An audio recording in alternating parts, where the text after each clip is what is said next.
Hello, today I just wanted to make a super short video on how to make simple fish tacos.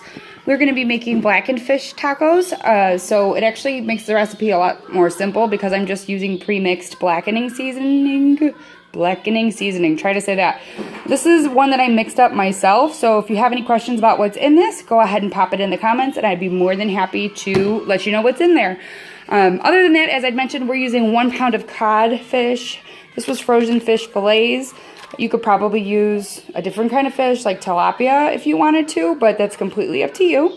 And so this is going to be seasoned with the blackening seasoning. And then on top of the tacos, we're going to serve it with a cabbage slaw.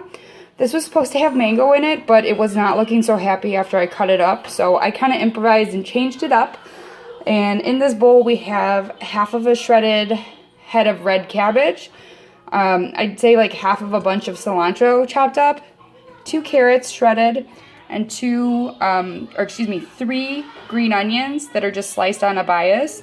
And that's just all in here in this bowl. And then the seasonings we're going to be using for our slaw are a little bit of garlic powder, some black pepper, ancho chile powder, some cumin, chipotle chile powder, the juice of 2 limes, some salt, and then I'll probably use a drizzle of extra virgin olive oil. And I might add a dash or 2 of sriracha, depending on how I'm feeling while I'm mixing it up. So I'm going to go ahead and measure everything out and get the fish seasoned up here. And I'll be back in a moment so you can see what it looks like before we start blackening our fish in the pan. Here is our slaw, and I went ahead and I did decide to add a little bit of sriracha, so you could see it's probably about a half of a teaspoon, maybe a teaspoon. And then in regards to the measurements on the rest of the spices, to make it simple, I kept everything a half of a teaspoon, with the exception of the black pepper. I definitely just put a 1/4 teaspoon in there. So I'm going to go ahead and get this mixed up. It has a drizzle of olive oil in there, and then I also added the juice of those 2 limes. I'm going to toss it and throw it in the refrigerator while we finish the rest of our fish so it can kind of get the flavors to get together and like start mingling and get delicious. And the veggies will actually wilt a little bit, which will be nice when we put it on our tacos. And I did want to mention I like to get the veggies and anything that's going to be consumed raw out of the way before we touch the fish, because ain't nobody trying to get some tummy issues. I don't know. If you want tummy issues, go ahead. Do cross-contamination. It's up to you. And then I'm sure you saw that I had some tortillas and some avocado out on the counter. Those are just for serving. So we ran out of corn tortillas because we go through these like water in our house. So somebody's going to have the bad luck of eating flour tortillas with their tacos. And then the avocado is just for serving. So I'm going to go ahead, like I said previously, and season up our fish. And I will be back after the pan is nice and hot. All right, folks, we're back. I have the fish all seasoned up here. As you can see, I really coat the fish. I like it to have a thick spice crust, if you will. And this is actually my first time cooking this fish in a pan, so you're going to have to hang in here with me and see how it goes.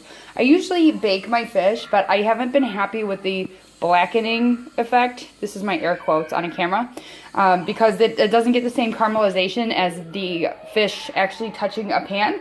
So here I have a large stainless steel pan. I have it on medium-high heat, and this is a power burner. So, I mean, this is going to be getting really screaming hot. So I'm just really praying that this is not, the fish isn't going to stick to it. It can get totally ruined. So I'm going to put a healthy amount of corn oil in there. This just happens to be what I have on hand other than olive oil. You cannot use olive oil for this frying because it has a low smoke point and it is going to burn and it is going to be nasty, and nobody wants nasty, burnt olive oil fish. So that's pretty hot. I'm going to put in maybe about 3 tablespoons of oil into the pan. Swirl it around so it gets nice and coated, and then I'm going to let that heat for a second. And as an added side bonus, I did want to mention that it is very important to dry your fish first. Not only so there's no, I forget what it's called when the water hits the oil and you get a fire. So there's none of that, but it's also important for the actual crisping action of the outer layer of the fish. And second of all, The side of the fish that you want to present, or chicken or whatever you're cooking, is the side that you're going to want to put down first. And that reason is that as the fish, chicken, steak, whatever it is, starts to cook, the meat will lift off of the pan because it starts to plump. So you don't get as even of a browning on the other side, the second side. So we're going to go ahead and put these in the pan now. And we're going to put them in with the presentation side down.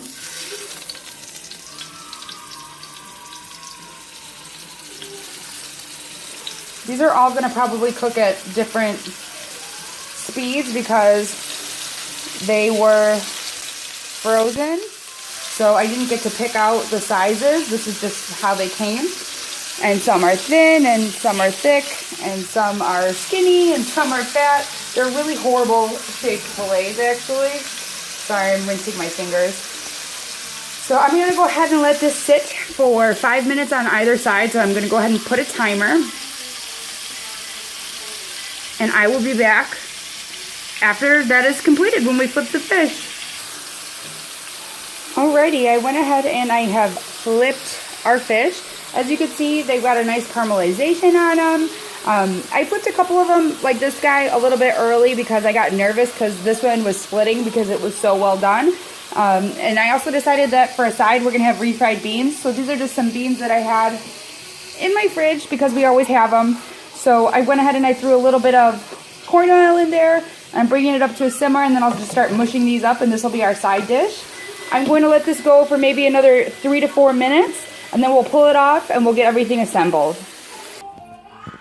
This is what our fish looks like when it's finished. I removed it to a paper towel lined plate because I super overestimated the amount of oil that I needed in here to avoid the fish sticking to the pan. But now I know for next time. As you can see, some of the pieces have a nice caramelization on it. Better than baking it in the oven. I'm going to probably cover this with foil because I don't know exactly when my husband's going to be home. It should be any minute now. And take out our cabbage slaw and then just retoss it and get everything plated up. So I'll be back in a second with a final photo. Okay, so this is our finished product. I've got nice big flaked pieces of fish on one side. I've got our cabbage slaw on the other side, and then some avocado on top. It's not looking perfect, but this is real life, folks. In case you're wondering, this is what our finished product of our cabbage slaw looked like. If you like it a little bit more juicy, you could add a little bit more olive oil to it, but I was just trying to save on the calories. So that's our finished product. I hope you guys enjoyed my fish tacos video.